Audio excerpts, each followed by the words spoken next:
Man, is this an episode where people can call in or listen? Yeah, I'm gonna see if it everything works out all right. Yes.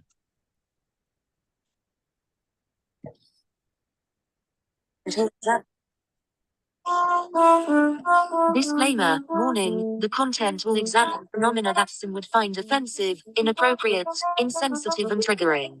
This content neither suggests nor implies medical or any other professional advice. This is light-hearted discussion of a comedian and his friend engaged in the conversation phrase. No way the following views content associated or affiliated with this or any other platform of this may be information and opinion are independent expression of free speech that a reasonable person may freely consider adapting or opposing in their own character.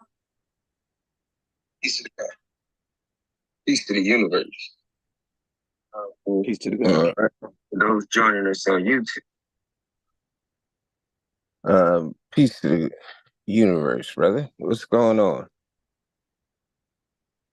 Well, you tell me, bro. I mean, there's a lot going on. I know we were supposed to come on last week, but I had a couple Yes, things sir. happening, and I was not able to uh log on or get back home in time to do so. So it is the evening hours or early morning hours as of right now, and we're gonna try to get in as much as we can, as quickly as we can, um, over the next 30 to 60 minutes.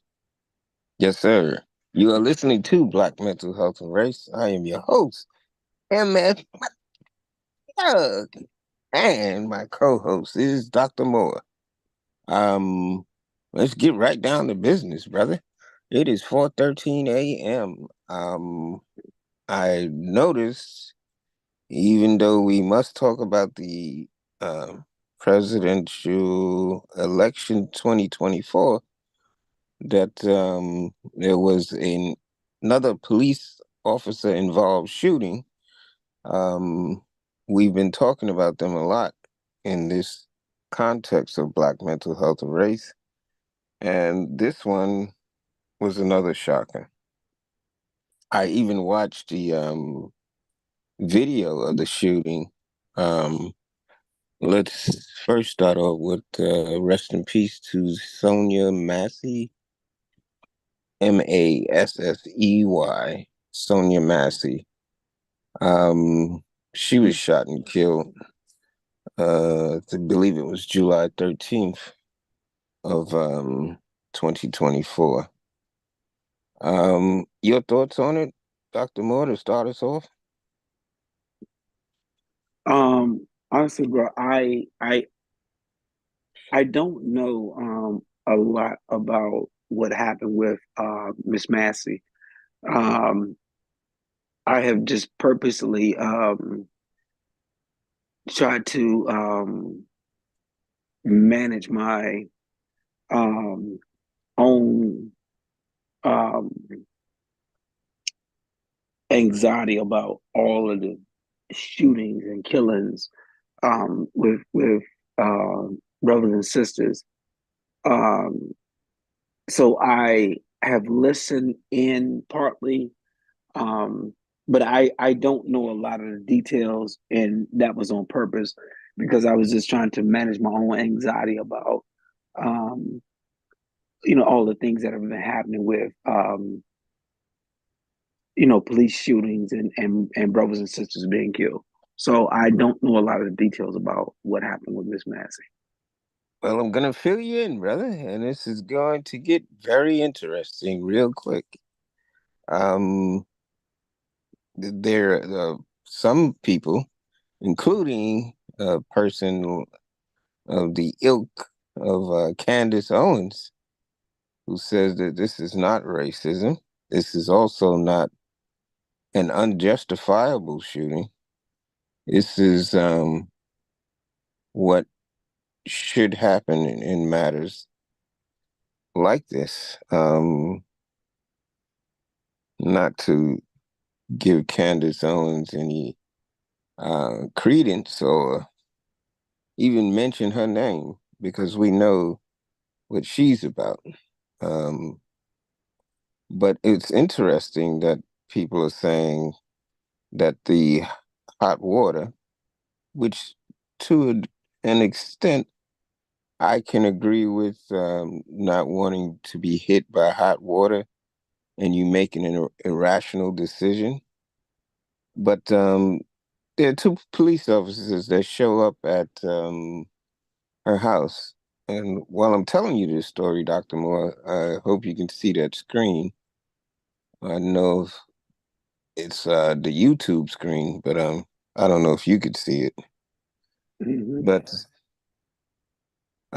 so the two police officers show up in this is not Chicago, but it's Illinois, the state of Illinois, from which the great city Chicago hails, is Springfield, Illinois, is one of the surrounding suburbs, I guess, and or at least within the state of Illinois. I'm not sure of its location, but the two cops show up because this lady is reporting some strange activity outside of her house, and she seems, you being a therapist, a mental health counselor, brother. She seems a little unhinged. I don't know if that's the right word for it, but she's not uh, showing the proper cognition or response to questions. It took her like 15, 20 minutes to even answer the door, although the police were banging because she called them. So they called back the police station and said, "Can you get her back on the phone? We want to get in to make sure she's all right. So we're going to do a wellness check on her since she called the police." So they got her back on the phone. It still took another 20 minutes for her to come to the door. She finally comes to the door. They go in because they checked the surrounding area around her house. They notice broken windows in a car. So they ask her, "Is that her car?" She says, "No, that's not her car." They said, "Do you know what happened to the car?"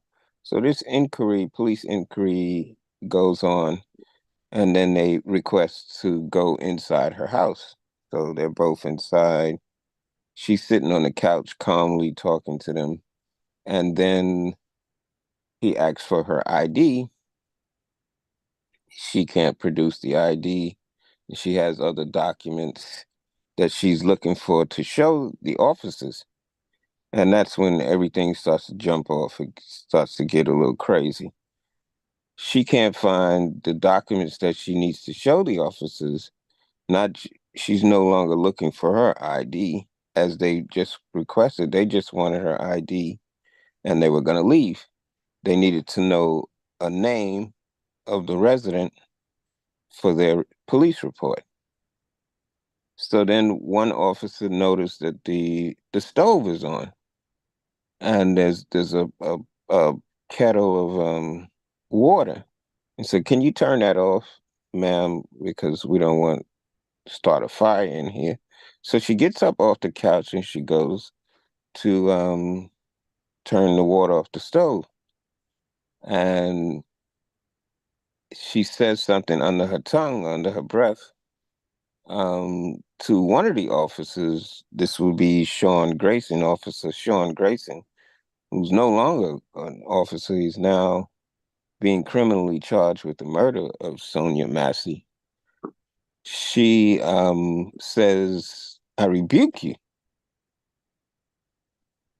And he thinks that because she's holding the teapot in her hand, that he's he suggests that look, ma'am, we don't want you starting any fires, and we also don't want you throwing that water on us.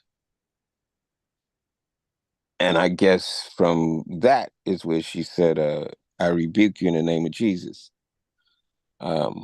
We'll get into that in a moment. But from this so-called threatening gesture, the officer pulls out his gun and he said, "Don't do it. I'll shoot you in your fucking face." Said it just like that. Highly unprofessional.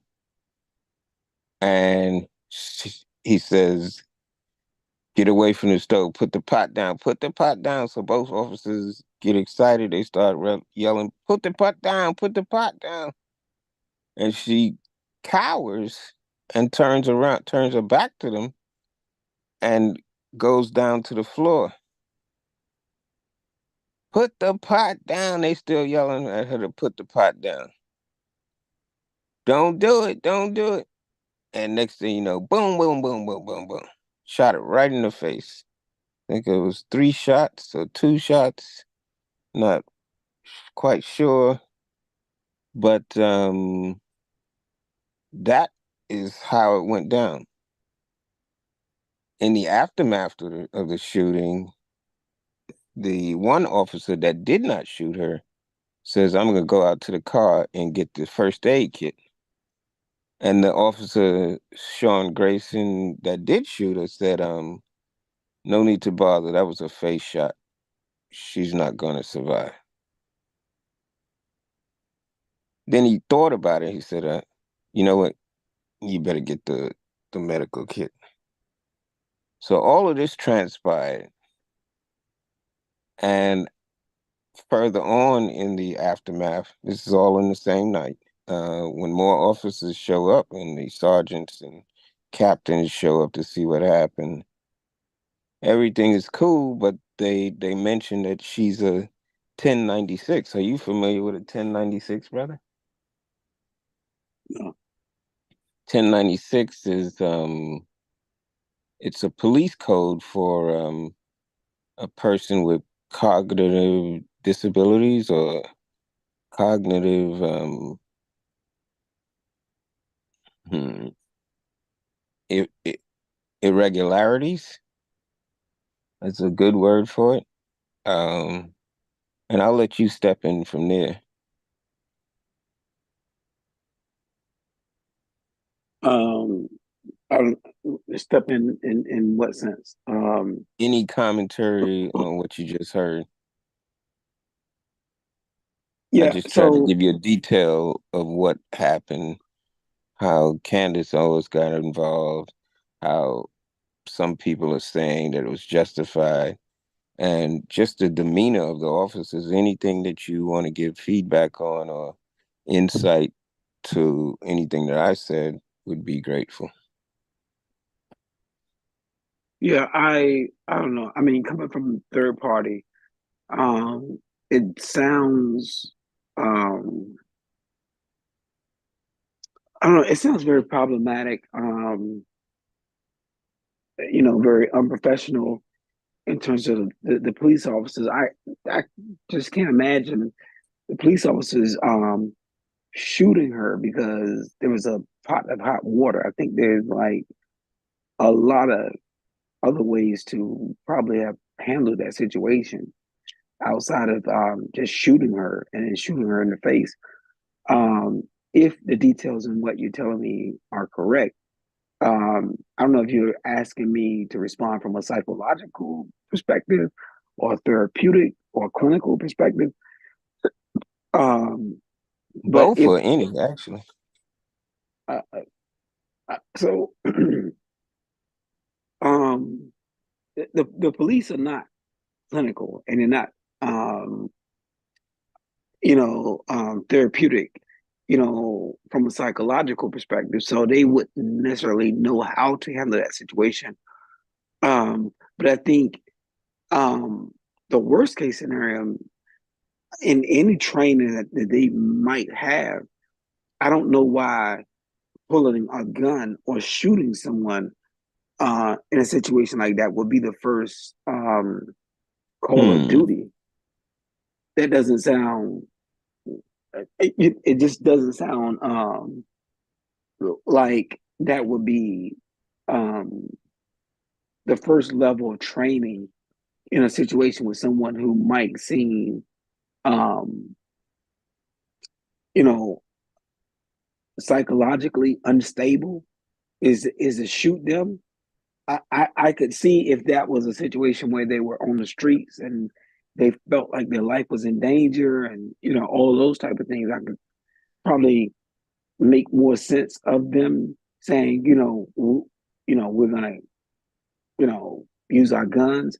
But in a situation where you're in someone's home, and your greatest threat is boiling water, um, I don't see shooting them as a first um, go-to option. So that doesn't make Yes, a lot of sir. sense to me, from someone who's professionally Didn't make a trained. lot of sense to a lot of people, including the DA, who has indicted or charged former officer Sean Grayson with the murder of Sonia Massey. Um, One of the things that I found disturbing was that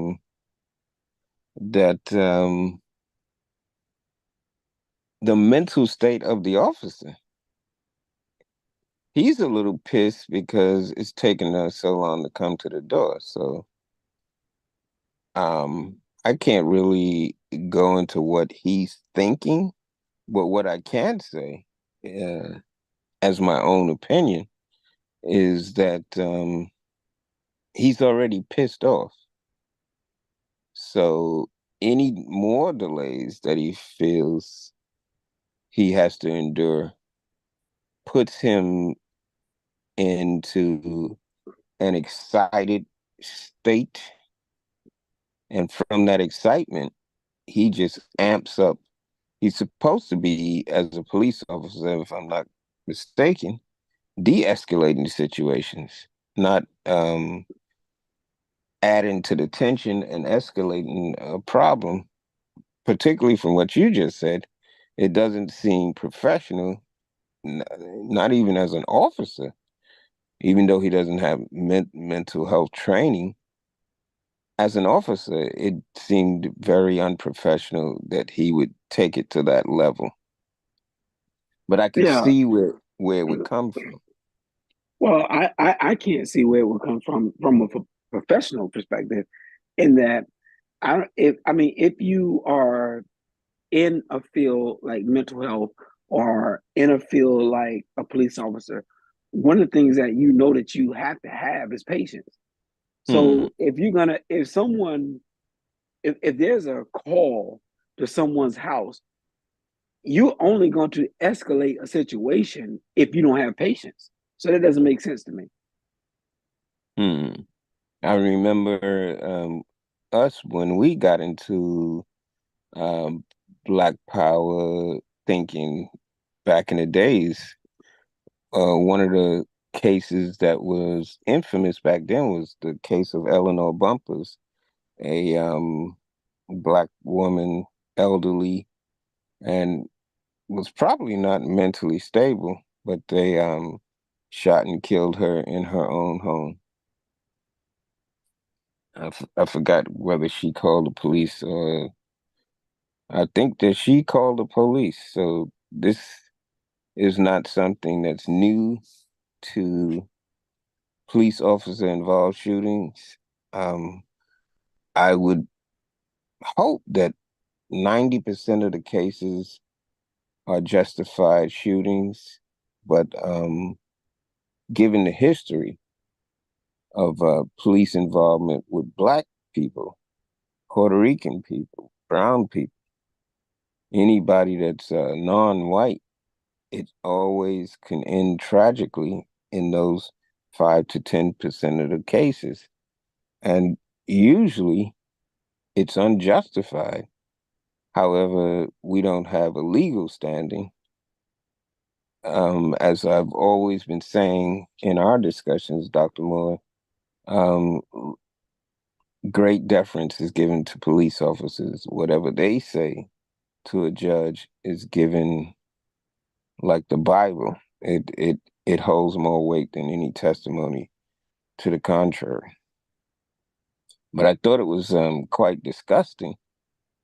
But then I looked up, let me give out the number. You're listening to Black Mental Health and Race. The number here is 929-214-0543, 929-214-0543. If you'd like to call into this live show, if you're listening on YouTube, or if you're listening on Zoom or any other social media platform that this may come on, we'd love to hear any commentary that you have on this or any other situation, on your own personal development or anything. But back to the story, Dr. Moore. I saw on one of the social media, I think it was TikTok, a brother sent me a video. And the video says that there was a cousin of Sonya Massey that was killed by Illinois police in March. I said, there ain't no fucking way. Somebody, you know us, Dr. Moore, we're always questioning questionable people trying to start fights on the internet. And so I said, let me look this up. And so that's the screen that you're looking at now, Dr. Moore. I'm going to read it for the audience. It is true that a 4-year-old cousin of Sonia Massey was killed by police shortly after her death.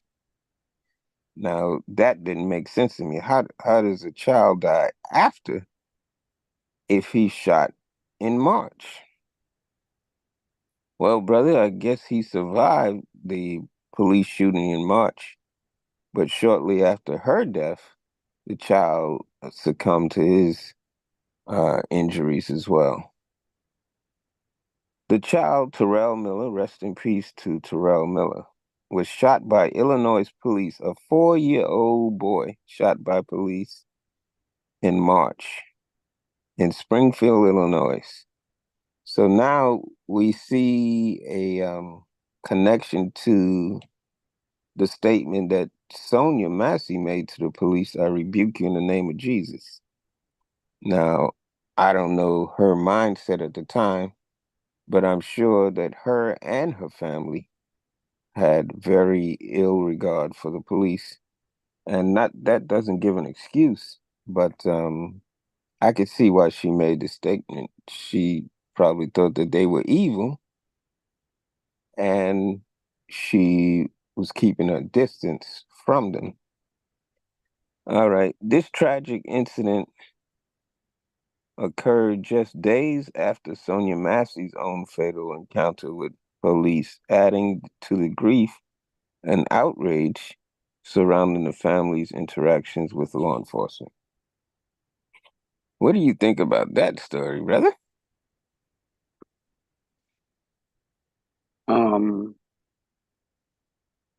I don't know, bro. I don't know. I mean, it sounds stereotypical, uh, of the Black community. I don't know. I don't feel any particular way. I mean, I don't know the details of the story. I know just what you have just repeated to me, but I don't know how to feel about that. We could definitely see why Sonia Massey and the family would be suspicious of police after a four-year-old boy was shot. Yeah, but I think that I don't see that different than I see any Black family being suspicious of the police. In that I don't think it's abnormal for. I mean, I just don't see it as a new case. I see that happening all the time in the Black community.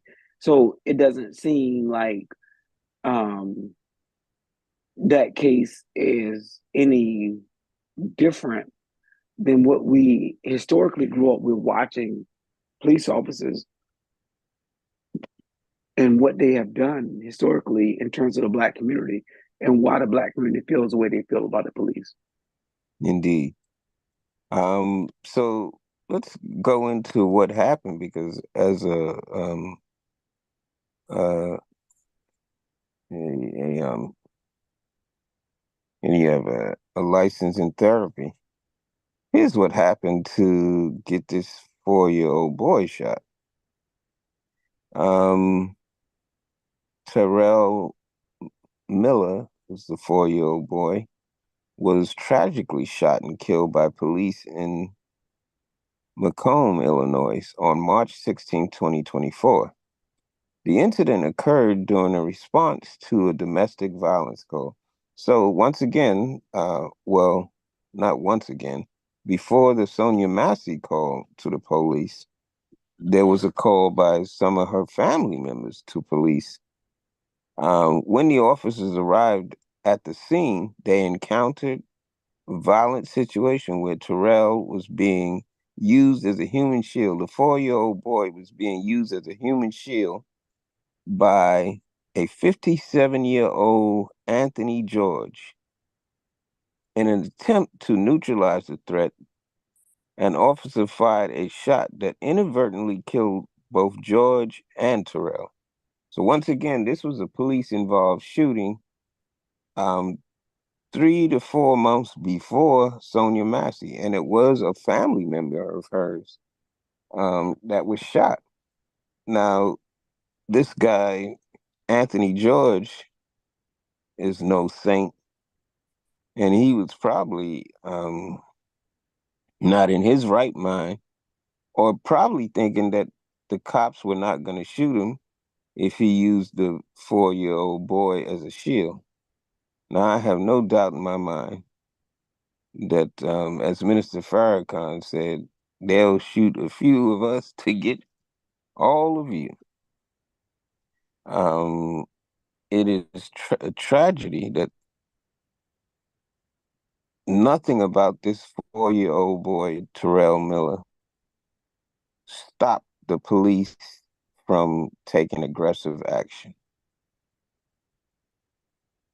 I know in the police training, they have to ensure that an assailant, a potential assailant, perpetrator, does not harm himself or anyone in the pursuit of an investigation or a police stop. That part I get. How a 4-year-old boy ends up as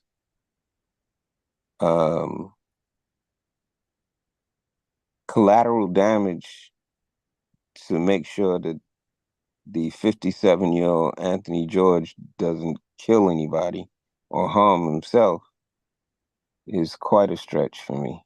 Any comments on that, Dr. Moore? No,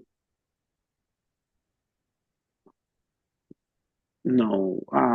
I can see why you feel the way you feel. Yes, sir. But I again, I'm hearing what you're telling me, but I am um not as in depth as you are, and it sounds like you have really put some time and reading into these stories. And I don't feel like I have the same insight that you have. So I can't speak with the same enthusiasm and passion that you are speaking from with these stories. Understood, brother. We wanted to give people an informed perspective, whether they feel that this shooting was justified in either of these matters. And that's one of the things that we try to do here is to fact check things. One of your biggest pet peeves is people that come in on social media and shooting from the hip. And that's the only reason it made me check out the story. Like, that cannot be possible that two people in the same family were shot and killed by police in less than 4 months. Amazing, brother. This story is taking on a life of its own. We don't know if the family will get justice, but you are listening to Black Mental Health and Race. We're going to move on, brother. I want to remind people of the number as we are live on YouTube. It's 1-929-214-0543. That's 929-214-0543. Call in if you'd like to participate and give your idea, reflection, or insight into any of the stories that we suggest tonight. Our goal here is for us to all be okay mentally and to have proper discussions about justice and about race and about Black lives actually mattering to people. I know personally that it's not going to be a big issue for everybody. It's just like, I don't know what the fuck is going on in Helsinki. I don't even know where Helsinki is. So I cannot be expected to care about Helsinki or Ukraine or wherever. But speaking of Ukraine, brother, we have to move on to the election. Um, we see that soon after we went off the air, 1 week later, um, we were talking about the health of, including the mental cognitive health of Joe Biden. I'll start with you. I'll let you start off this section with because I questioned his mental health during that time. I didn't think the brother was in his right damn mind, brother. And now we come to see that he stepped down 1 week later after we put out our podcast. I'll let you start and then we'll get into election 2024. I don't know how you want me to start. I What do you think about his decision to step down? That's Terrell Miller, Dr. Moore, and to the YouTube audience. This is the 4-year-old child that was shot and killed by police 4 months before Sonya Massey. At the bottom, you'll see Sonya Massey. And the officer that shot Sonya Massey is at the bottom in his perp um, profile arresting picture. Tragic story. But go ahead, Dr. Moore, with your commentary on the mental health of Dr. of Joe Biden, President Joe Biden, excuse me. Well, honestly, I don't know the mental health of Joe Biden. Nobody does. Right. So I don't know. I don't know what his mental health But is just or your was. opinion of him stepping down.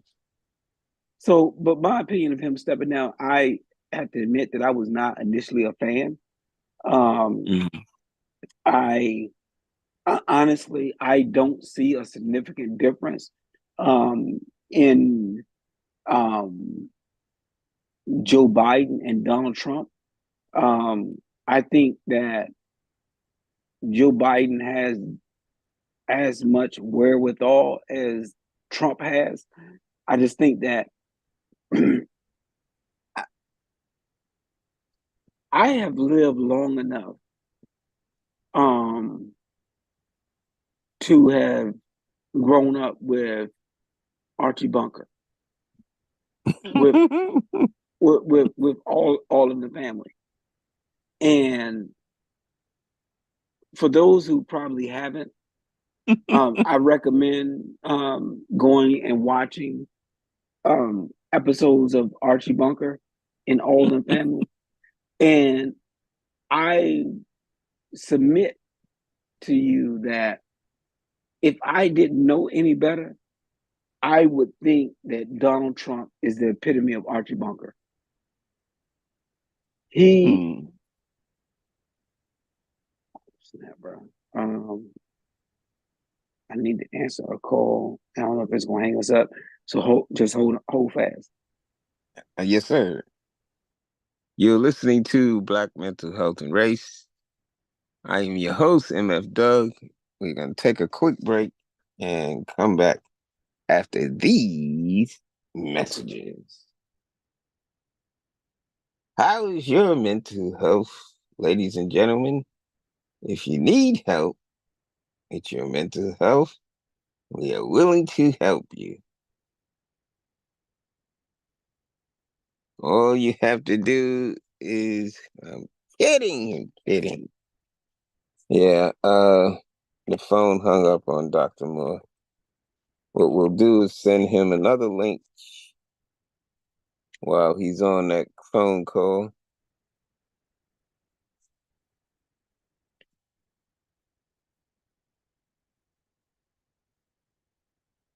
He's got to check on his family members.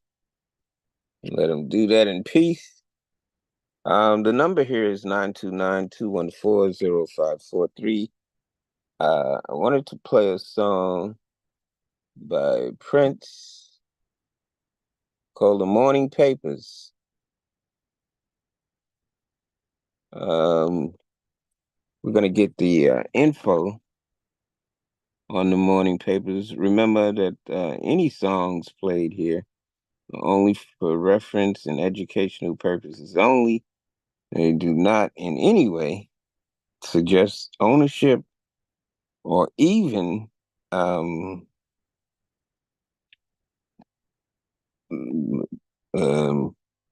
privacy issues, copyright infringement. None of that is suggested. What is the story behind the Prince song Morning Papers?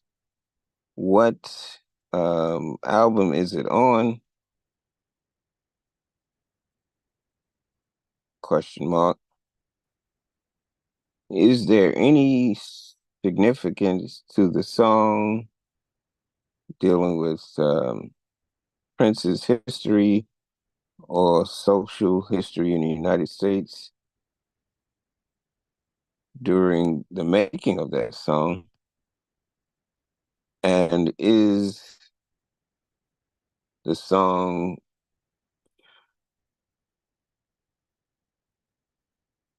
associated with any major trivia?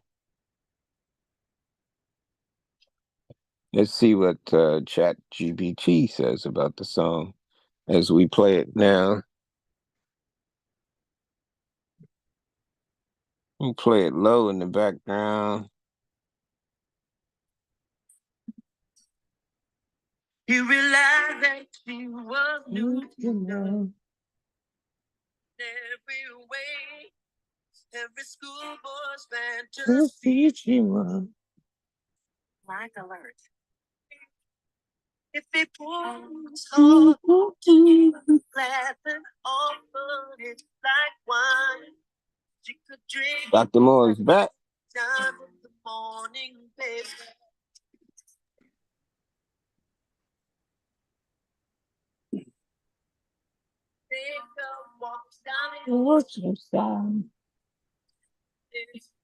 Are you back, Dr. Moore? Yep. Peace, brother. Peace. Sorry about that. Are we No recording? problem. I understand. You ain't even got to go into an explanation, brother. We all have to do what we have to do. I was playing Morning Papers by the artist Prince. Gonna get into that right quick, and then we'll go back to our discussion. I thought we'd have a musical interlude because this show is about keeping our sanity, brother. And When you have stories like Sonya Massey, and when you have your own personal life, uh, things that you're going through, and it's not it's life. It's what we do, and one of the ways that I get through it is to have these musical interludes. This is the quick information on the Morning Papers by Prince. Um, it's the album Morning Papers, the track from Prince's 1992 Love Symbol album, often referred to simply as the Symbol album due to its cover of art featuring the unpronounceable symbol that Prince adopted. One of the interesting things about Prince is that he felt that even with all of the notoriety that he had and the money that he had, he still felt like a slave in Black America. A lot of us as Black Americans try to deny or even resist the temptation of talking about race or politics or religion because they're such divisive subjects. And given that interlude, brother, welcome back to Black Mental Health and Race. Yep. I'll let you finish your commentary. Go right ahead. You were talking uh, about the mental state of Joe Biden, comparing it to uh, the former president Donald Trump. yeah, so I don't remember where I left off, but I think for me, I I don't and I didn't see much difference in the cognitive abilities of Trump and Biden, with the exception that Trump is very arrogant in that um, he doesn't he doesn't it seems like to me he doesn't um, have to think about what he says. He just says it, and there's no recourse for that. And I think Hmm. where with Biden, um, he tends to think about what he wants to say before he says it, and so there gives a delayed um, reaction to what he says before he says it, because he tries to process it in his mind before he says it. With Donald Trump, that doesn't exist. So I think while both of them are probably the least attractive um, presidential nominees, I think that they um, really created a bigger apathetic vote, um, just because people, and particularly young people, just seem not to be interested in neither one of them. Um, but I think Kamala has definitely re-energized the political arena, and so it probably was the best thing for Joe to bow down or to sit it out. But initially, um, I was not probably the most excited for him to bow out. Um, but you know, Tell us why, hindsight. brother. I'm sorry. Tell us why you were excited for him to drop out. I I know what you. wasn't. No, I wasn't. Initially, I wasn't. I'll say it because I'm a little more bold than you, and I'm not married. Um, But I but don't but think but that but the but American people wanted to see a black woman as president. We haven't even had a white woman as president. yeah, but I don't have a problem with saying that. But I was just saying that, you know, I what not that I wasn't excited about seeing Kamala run, but you know, I initially I wanted Biden to just finish what he started. But not But having then anything. I have to give you a little pushback because given the state that he's in, where it's obviously obvious to most people, but they're not mental health professionals, nor are they medical doctors. So I get where your pushback is going to come, or your retort is going to come from. But given the physical difference in the Biden of 2022 to the Biden of 2024, um,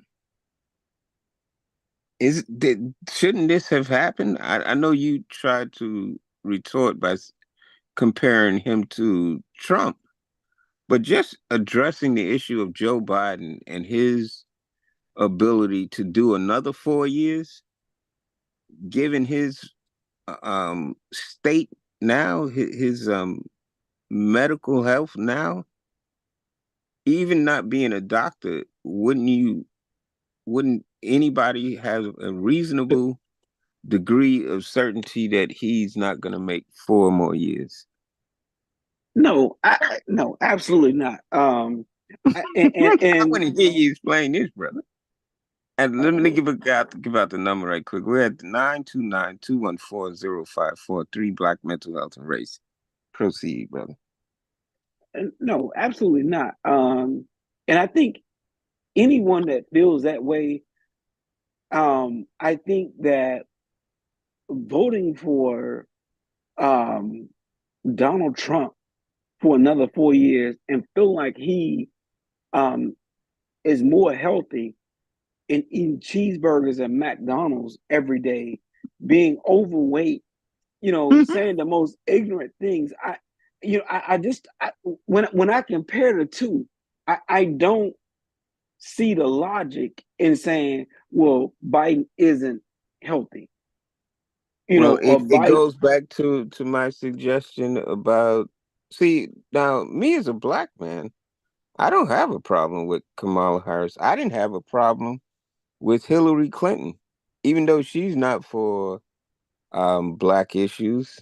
And I don't think Kamala Harris or Barack Obama will be for black issues because they have to run a white country, as Barack Obama subtly explained to the American people. He cannot be for black issues. He's running a country that's majority white. For us to get upset in terms of our mental health about how a black man runs a white country is absurd to me. Um, but I don't discount anything that you're saying, Dr. Moore, but I think it should have been obvious that Joe Biden cannot do another 4 years, even though he may still be alive for another 10 or 20 years. God bless him if he does survive. But his ability, given given your example, the choice between the lesser of two evils, I would take a racist Trump over a incapacitated uh, uh, Joe Biden. Bruh, I I thought almost want to, that was obvious to bruh, most bruh, Americans. bruh. I almost want to hang up. And after you said that makes And block me. bruh, that makes absolutely no sense. I honestly, I don't even want to entertain that type of foolish We're rhetoric, gonna move on, brother. right? Because that makes no sense to say that you I would will vote. say this in defense, and I, without even touching the subject of presidents anymore, I will say this, that what Minister Farrakhan said to us about politics, and not that we couldn't participate in politics. He said politics is a sensitive game. You are not going to please anybody and everybody. He said, but the program, the Muslim program of the most honorable Elijah Muhammad, didn't care who's in office, because as the scriptures say, thou preparest a table before me in the presence of mine enemy. And I'll give you the relevance of that quote.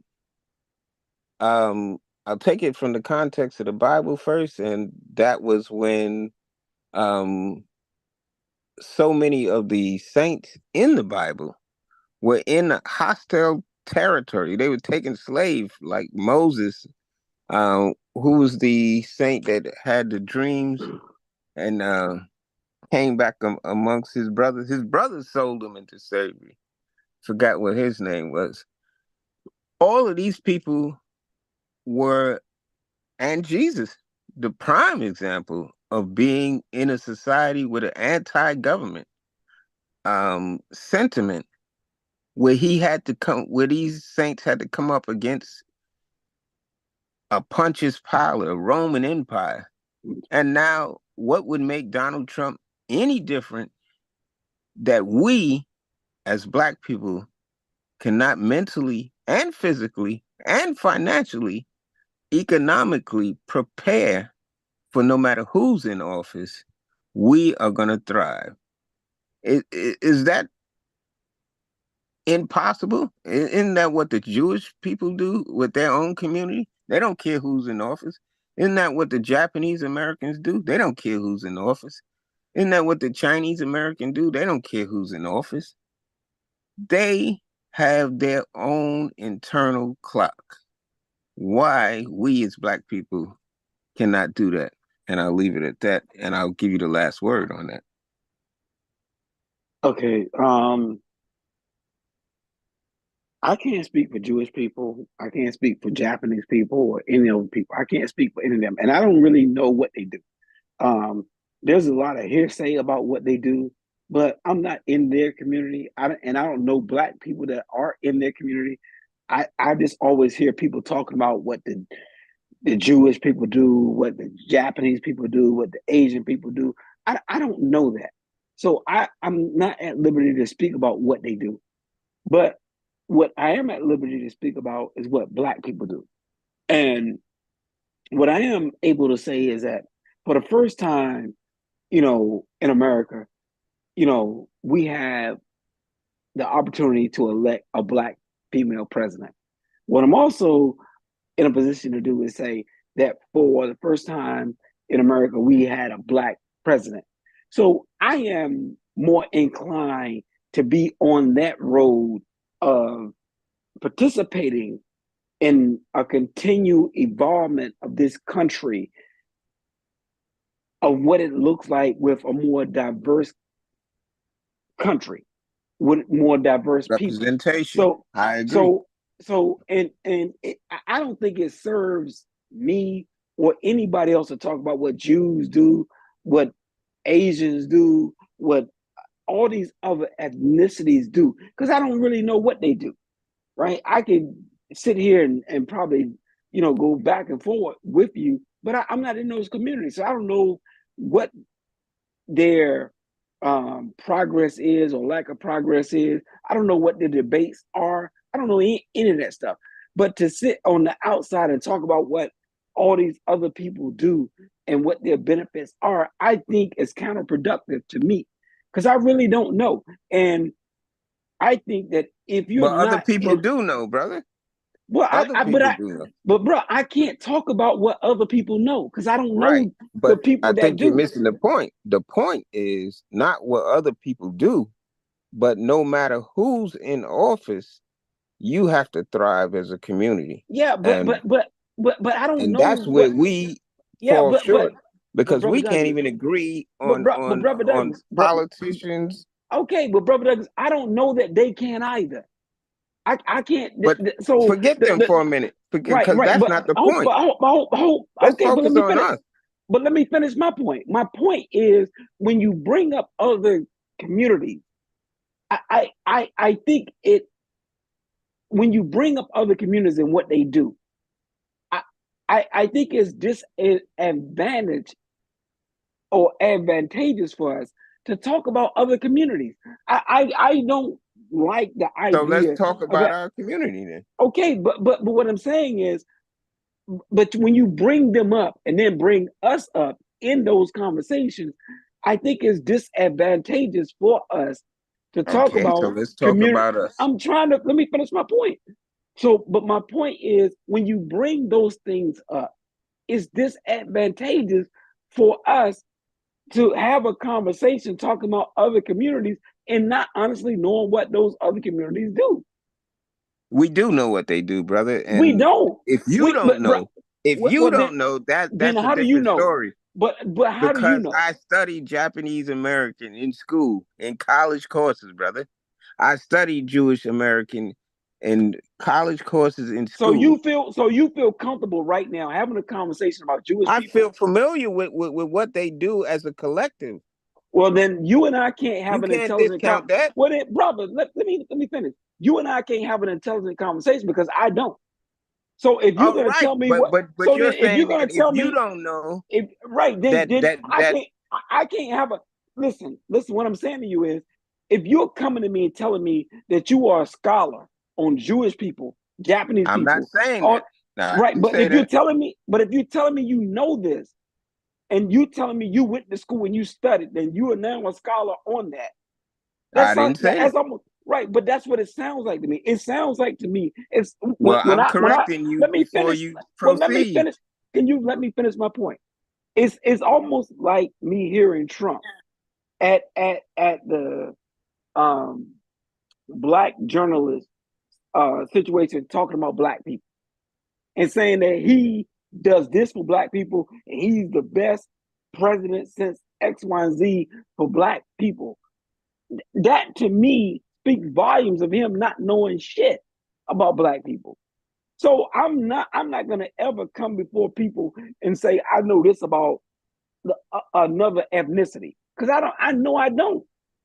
And I'm not gonna, and even though I have 3 degrees, a bachelor's degree, a master's degree, and a doctoral degree, for me to sit here and say that I have information or scholarship information on another ethnic group about how they vote, about how they do things, I think is disingenuous of me. And so I know that I can't have an intelligent conversation with you about a different race of people and how they might vote and how they might think about political issues. Now you can think. Yes, sir.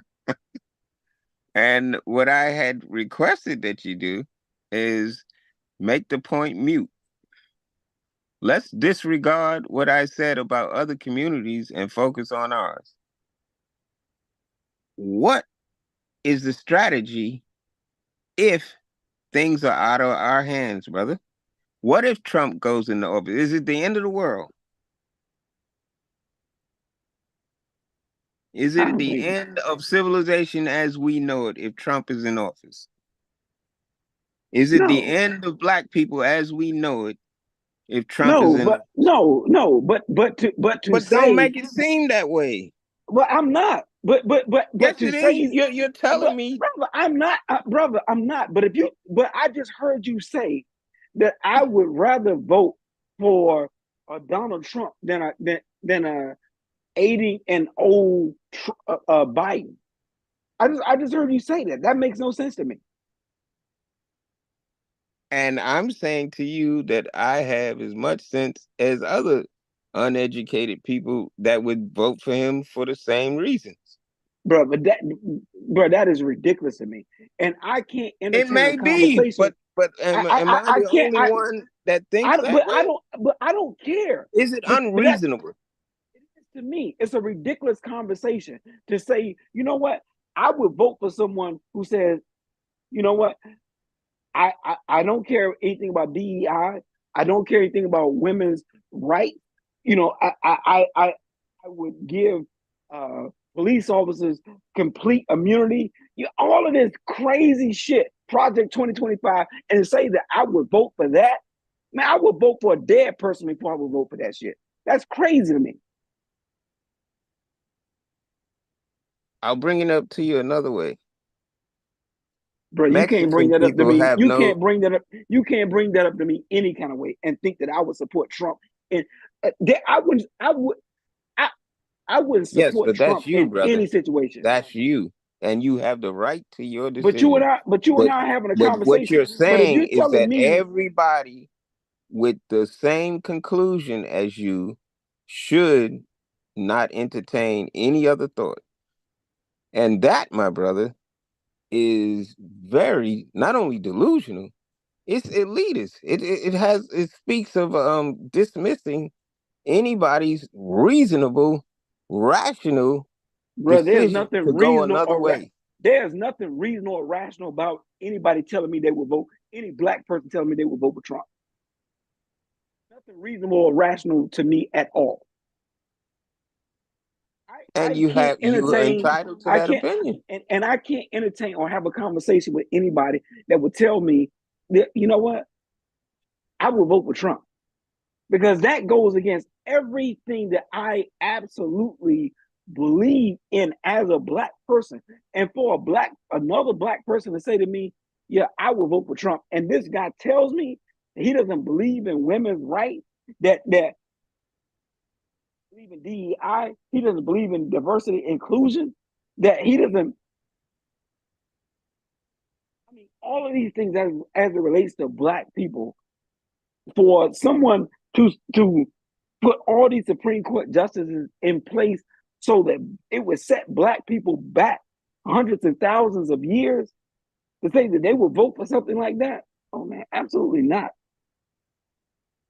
I think Absolutely you not. said it best, brother, that your real political interest is in your local elections. No matter who's in office, brother. I'll give you an example of Lyndon Baines Johnson. He was on paper racist. Richard Nixon was on paper racist. I wouldn't have voted for neither one of Ronald them. Reagan was on paper racist. The only one that And we I had and I didn't vote who for either thought one of them. right. But it happened. It's history. You can't take that out of history. But what you can do is in your local elections, if you're so inclined, don't let what this man in office, what Richard Nixon in office, what Ronald Reagan in office, what Lyndon Baines Johnson in office after JFK was killed, determine your destiny. Bro, that has nothing to do with determining my destiny, but why the fuck would I vote for them? That ain't got Brother, nothing. I'm not I'm going saying to that. ask you one question. No. I'm going to But ask you hold up, one question. and I'm gonna answer that. But let me just say this: none of them are gonna determine my destiny. But why would I vote for them? It's not like you have to I stop got you. living. I It's got not you. like you have to stop living because Well, any that's my any only point, brother. in And I can't in see how you could but get so vehemently out of out of control because somebody has a different thought on who to vote for. vote for whoever you want to vote for. But I And we just should can't. leave it at that. No, and we can. But I'm just saying, how do I have an intelligent conversation with someone who's saying, you know what, I will support this. And I can say, you know what, that's fine. And we can leave the conversation at that. But I don't know how to have a continued conversation with someone who's telling me, you know what, I can support this person, even though I know this person doesn't have my best interest at heart. That's what I can't understand. Understood. But I can understand you, but you couldn't understand me. Right. And we don't have to understand one another, right? We can agree to disagree. but if you tell me that you're going to support someone who doesn't have your best interest at heart, then at that point, you know, we don't have to go down the same road. At that point, I can say, you know what, this is as far as we can go. But there's no way I'm going to go down the road with you if you say I'm going to continue the foolishness. I'm going to continue, and I'm going to support the slave master. I'm going to support someone that I know that wants to keep me in slavery. I'm going to continue to support someone that does X, Y, Z. At that point, I'm going to have to say, you know what? At this point, this is where we separate. This is where we separate ways. That's what I'm saying. And it and I think that is the most healthiest point. It's not like it's like looking at an unhealthy relationship, right? And saying, you know what? I understand this relationship is unhealthy. I'm going to stay in it anyway. That's the dysfunction. That's where progress defeats itself, because we are fighting against one another and saying we're going to stay right here. I'm saying, you know what? I realize this is as far as we can go, right? And who we are, and mentally, physically, psychologically, and I understand that this is not a healthy place, right? And Yes, sir. instead of staying in that place and fighting in that place, let's separate and go. You go your way, and I go my way, and that way both of us can be healthy, or more healthy, in our progress. But we're not going to progress is saying, let's stay right here and continue to argue about this. No, I'm not going to Which do that. brings me back to my point, brother, because our argument and our vehement stance in opposition, even though mine was just hypothetical, yours is actual real. But the fact that you and I are two black men having a conversation, and that something about my political aspirations or my political leanings would cause us to separate, I can only remind you of one thing: a house divided shall not stand, which brings me to my point about, like you said, fuck all other races, fuck all other groups, organizations, religions. Let's talk about us. I think that's what you're trying to say, and that's where your anger is coming from. It's real, and it's justified.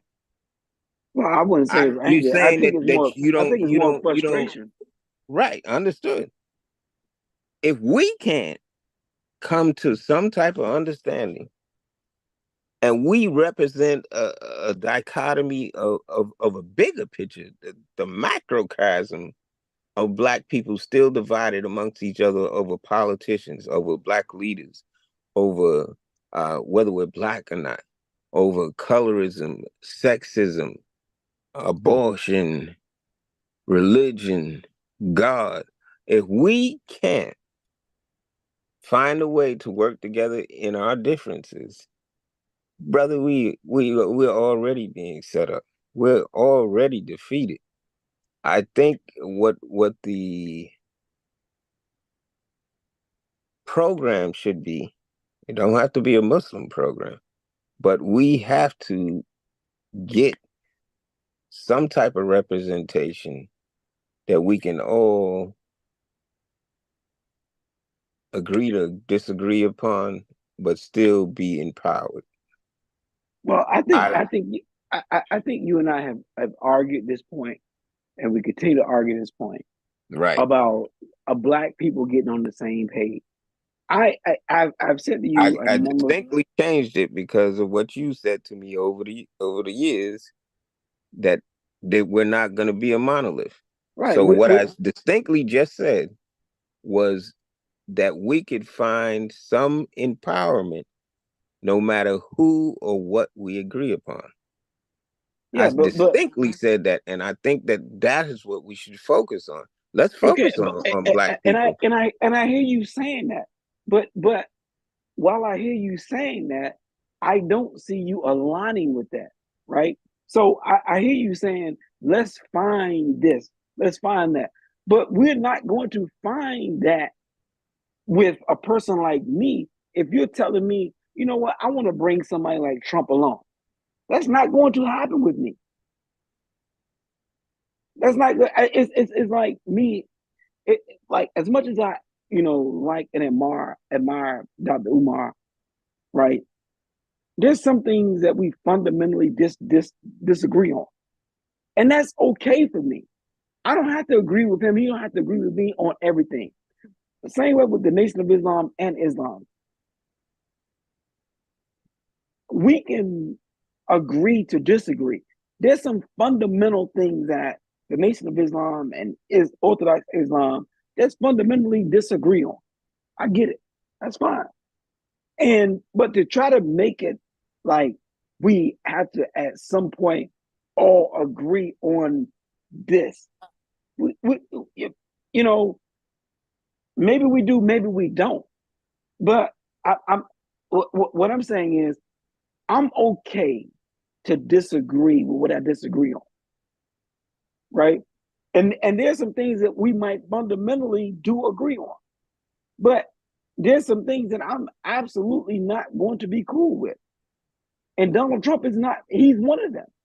I'm not going to be. Understood. I'm just. There's nothing about him in him saying that he wanted to pursue the life of those 5 young guys in the Central Park jogger case. I am not going to ever wither on that.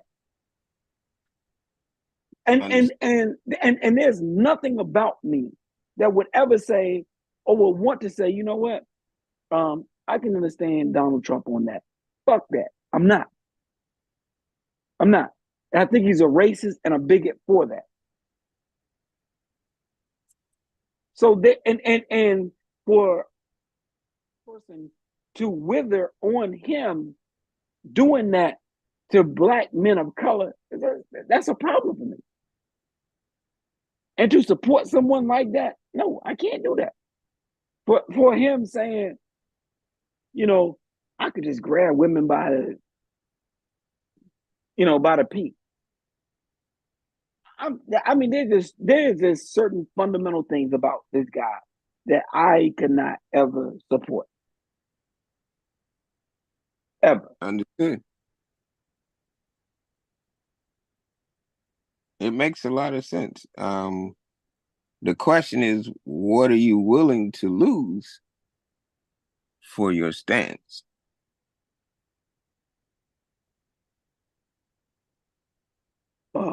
I don't know. It depends on whatever is put before me.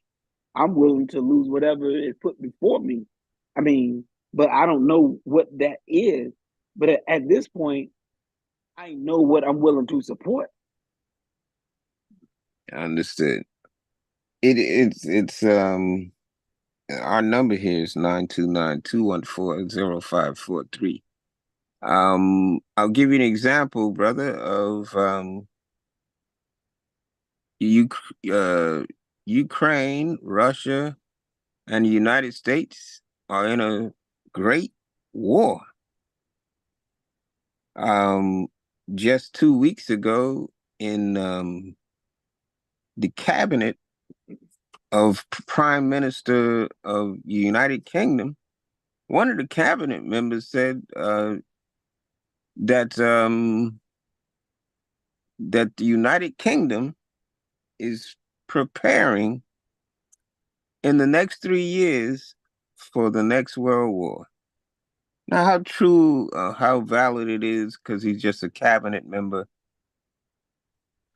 But he's saying that all of the conflicts that Russia is involved in, that China is involved in, is going to come to ahead in the next 3 years, and will begin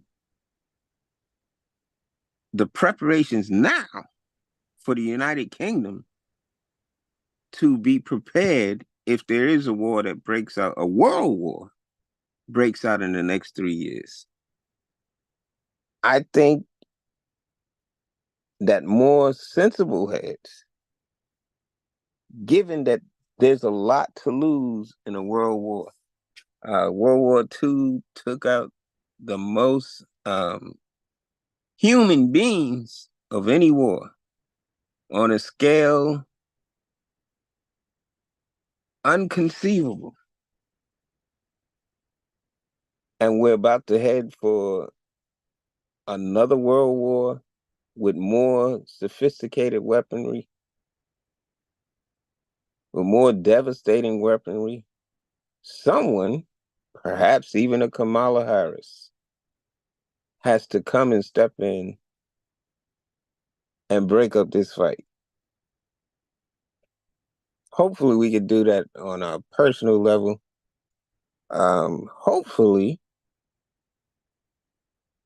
the things that we talk about,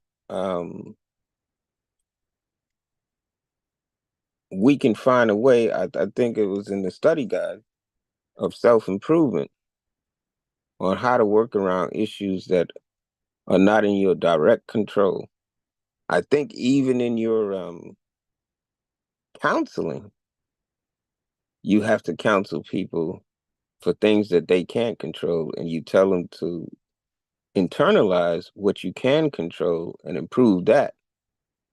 And you have to let the chips fall where they may. But what you can't lose is that relationship with yourself. If you lose that, you're going to lose your mental health. If you take out an essential organ in your body, you're going to lose your physical health. I think that we just need to consider, no matter what positions we take, and we're going to talk about the Olympics and then get out of here, Dr. Moore, my brother.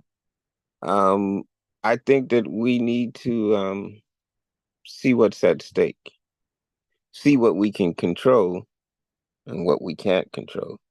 Destiny is destiny. We can't change world destiny, and like you suggested, we can't get Black people to be a monolith on anything. That's delusional. But what we can control is ourselves. And that's what self-improvement does. That's what this podcast is for. So that people who disagree vehemently, adamantly on things can talk them out. I'll give you the last word on that and then quickly on the Olympics before we go. Well,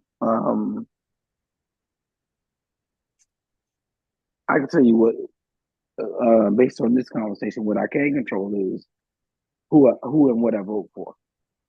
I can Yes, sir. control that. You know, that's very easy, as far as I'm concerned. But outside of that, who we are as Black people, how we identify, and all the rest of that stuff.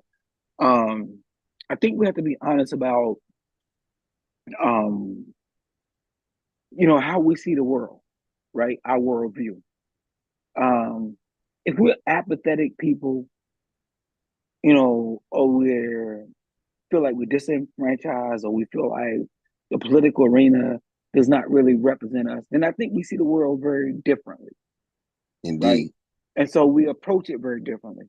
And so, you know, and I think that's what's important. So when we start having a conversation, I think what's most important is understanding how we are approaching a conversation. Are we approaching a conversation from a genuine perspective, or are we approaching a conversation from a jaded perspective, right? And so when we look at the political process, do we look at the political processes? Do we really fit in, right? Is it a place where I feel like I'm really represented, right? I had a birthday recently, and I sat down with my family, and I said to them, they asked me um, to give my um, birthday wishes or birthday thoughts. And I said to them, I said, I want to say to you guys that when I was growing up, I felt very sad.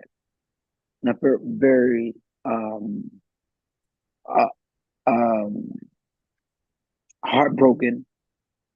And I felt like I was in the wrong family. And I Mm. felt like I didn't understand why God had put me or allowed me to be born in a place or in a family that didn't love me, and I didn't feel love. And I couldn't understand that. And so I'm talking to my family, I'm talking to my wife, kids. And Yes, I'm sir. telling them, that that's how I felt growing up all my life. That's how I felt growing up. And I told them that it was very hard and very challenging for me as a kid. Not knowing who my father was, growing up, and um, feeling unloved by my mom. It was a very hurtful way to grow up.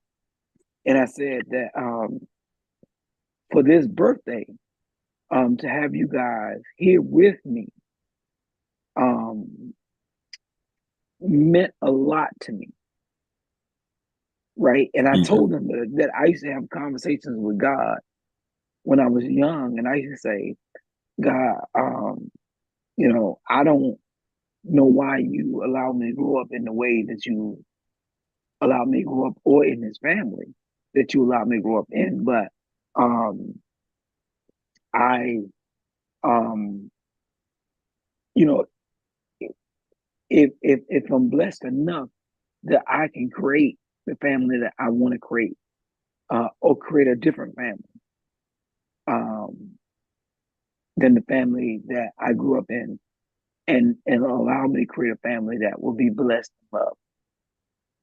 And I told them, looking at them, that I felt like God answered my prayers. So Amen.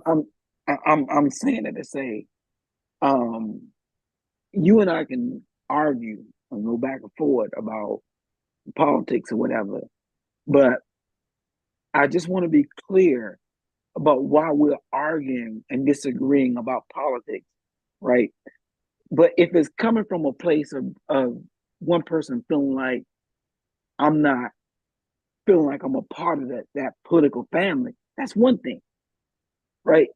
But if it's coming from a place of feeling like I want to be genuine about what it is with politics, and that's another thing.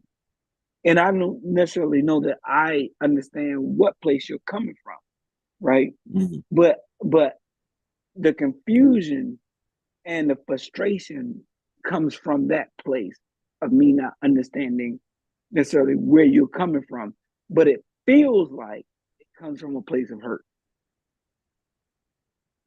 Yes, sir. It comes from a place of disenchantment with the U.S. governmental policies, no matter who's in office. And maybe I shouldn't feel that way. I have to own up to that. It's or or or or just being honest self-criticism. with that place. Yes, sir. Indeed. I know that despite the fact that Russia and the United States are at odds in this war, they just had a prisoner exchange. So that there is the possibility of people in the midst of killing each other, even if it's just for political gain, can see a way to exchange prisoners to talk that out. Maybe we won't solve world issues, my brother, but we can come to some exchange of ideas.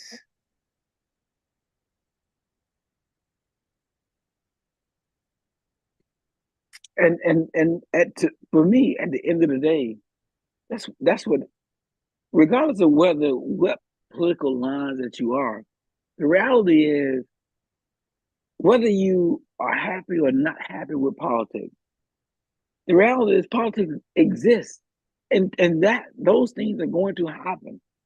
But what I don't, and I'm telling you, I come from the disenfranchisement of that. I understand that, Yes, but sir. I but I feel like um I don't want to see the world collapse. And I feel like sometimes in our conversation, and not just you, because I'm telling you, I have other friends, but they want the world to collapse so that they can feel better about the decisions that they've made and feel better the way that God has um, brought this justice on the world. And it's like, I feel like that type of thinking, um, I don't know how it serves anybody, but I feel like it's a selfish way of looking at things. And it could be selfish on maybe on both ends, but I just feel like it's a hard push on let the world crumble, let the world crash, and there's a hard pushback, from me on that. Indeed. One of the things that my counselor said to me was that you have absolutism, absolutist thinking. If things don't work out your way, you want to give up on everything. I'd never heard somebody say this to me. I took it to heart. It was a perspective I've never heard. The definition, it says the degree to which the effective basis of an attitude, see basis of an attitude, and the overall attitude are evaluatively consistent with one another.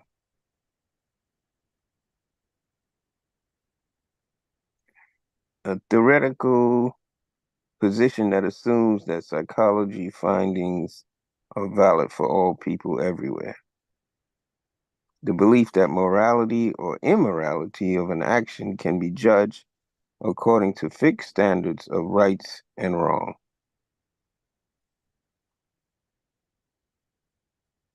I think what the counselor was trying to tell me, he wasn't advanced like you, Dr. Moore.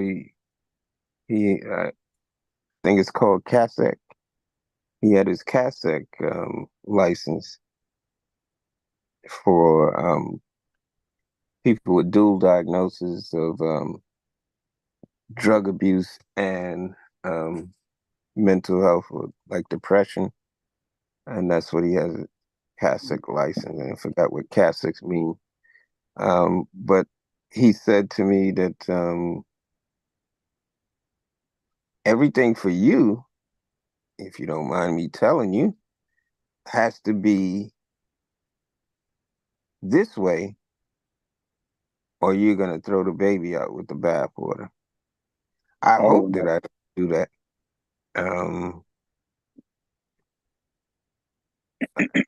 I, I hope that I can fix those things about what I think is right and wrong and the standards for right and wrong.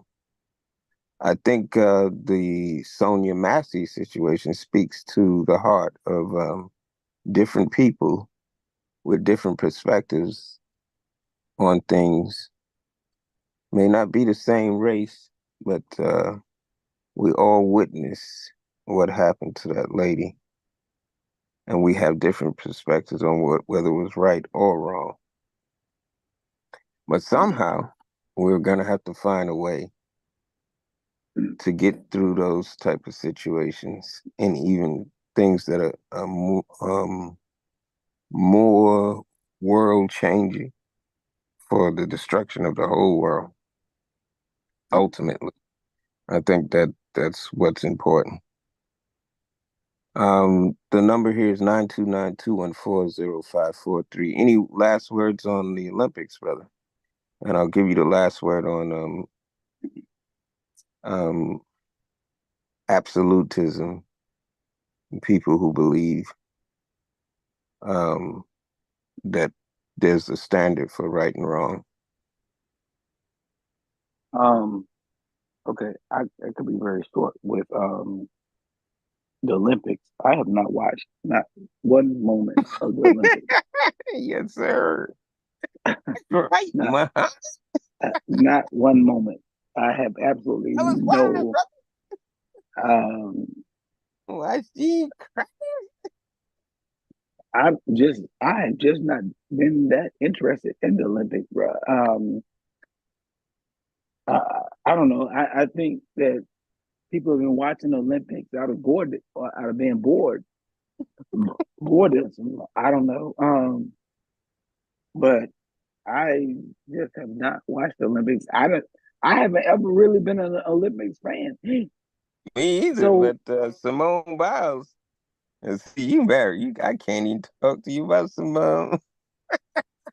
yeah, Simone Biles. I have I heard watched about the every sister. somersault she made, brother, Okay, with joy. okay, and I don't and I've seen the sister, watch the sister, from afar, support the sister, but I couldn't tell you when she was gonna come on, when she was not gonna come on. I I, didn't either. I I caught it on the humble, brother, and I was watching yeah, ever since. I'm yeah. like, So I don't, amen. yeah. So I don't know. I Jesus. don't know. So I I don't. caught it on the humble, brother. Yeah. So I don't know. I can't really say anything about the Olympics. And the last part of that question was what? Do you want to say anything on absolutism and Yeah. Well, people's absolutism. perspective on right or wrong? And bring it back to the beginning of our subject on who's right or wrong with Sonya Massey. And we'll end it that way, brother. Well, I'm You not are going to in talk. the DC car. You are in the DC mother baby plane, brother. Land this plane. Well, I don't know anything about landing the plane, but and even the Sonya Massey case. So I'm not going to talk about Sonya Massey, but what I will say, um, just in absolute thinking and in what we call dichotomous thinking, I think is a very dangerous place. Um, That's the word, brother. Dichotomous thinking. Go you, ahead, Muhammad. you know, um, but being in that place of um, dichotomous thinking and things, all things have to be one way or everything else is wrong, is a very dangerous, very scary place to be in life. Um, and in the field of psychology, we warn against dichotomous thinking, and we try to encourage against dichotomous thinking because um, it puts a person in a place of depression and suicide and Hmm. sadness. Because the reality is, um, when you are looking for everything or all things to be all right all the All the time, time. it's not it's not realistic, Yes, and sir. you're setting yourself up for failure. You're setting yourself up for disappointment because it's not realistic to think like that, and life isn't like that. Life is. It's funny because I was having a conversation with a client the other day, Hmm. and I know you can't see me right now, but right now I'm pointing my hands out straight, right? And what I was saying to him is, life is not like that, and I'm pointing my hands out straight, Hmm. and then I started to show him. Um, Now I'm moving my hands up and down like a hill, Hmm. right? And I said, life is more like a hill. Like it's more like up and down as opposed to Hmm. straight and forward. And for Hmm. him, he was having an issue with life not being straight and narrow for him. And he was struggling with why life couldn't be more straight and narrow for him as opposed to being up and down. and he was having a problem with life being up and down. Wow.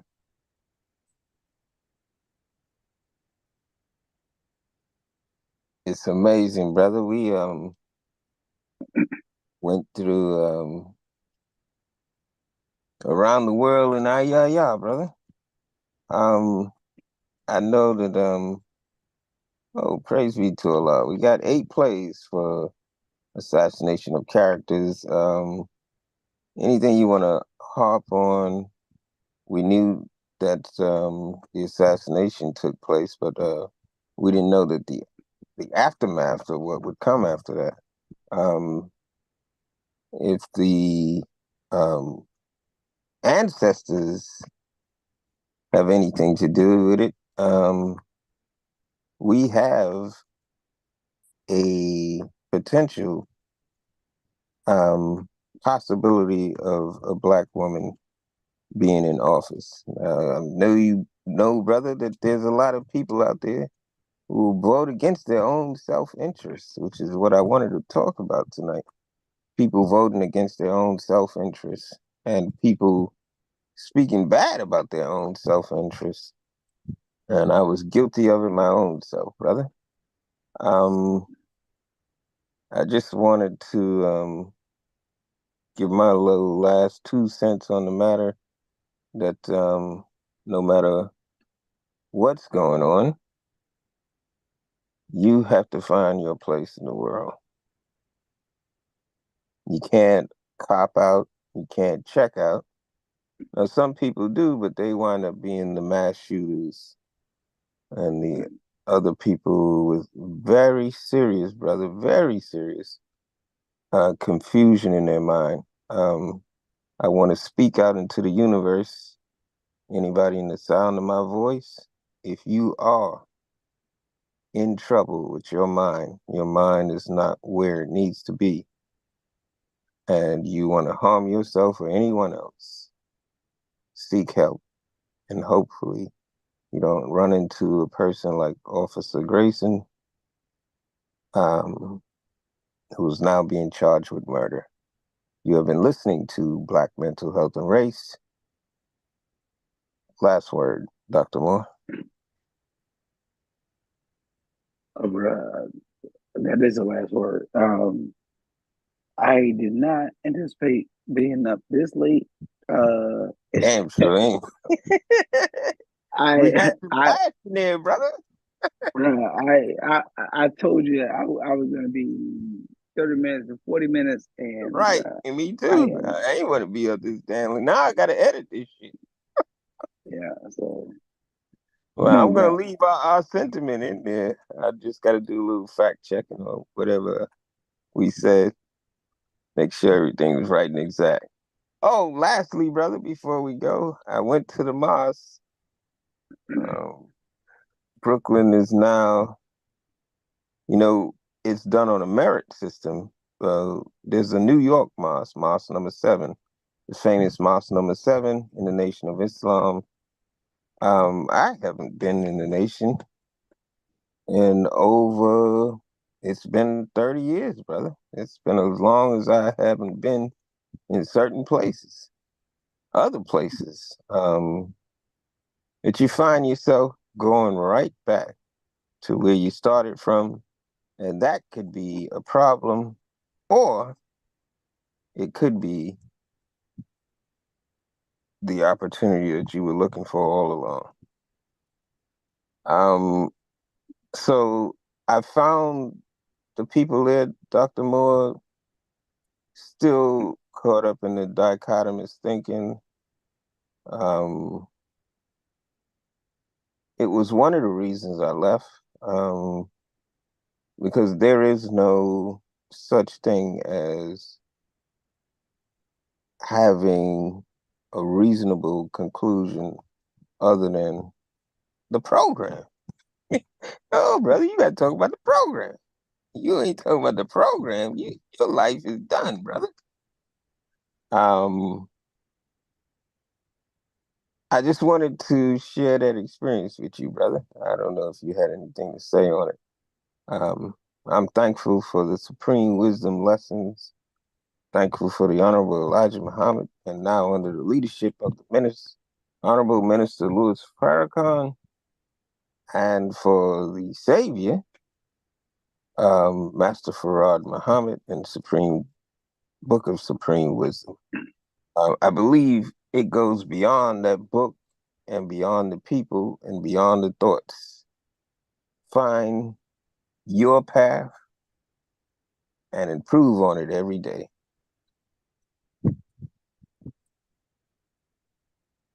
Your thoughts, Indeed. Dr. Moore?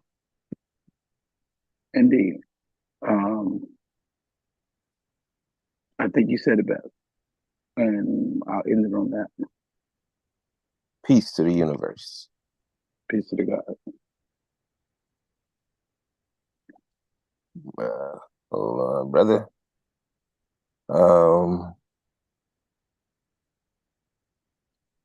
Trying to play the outro.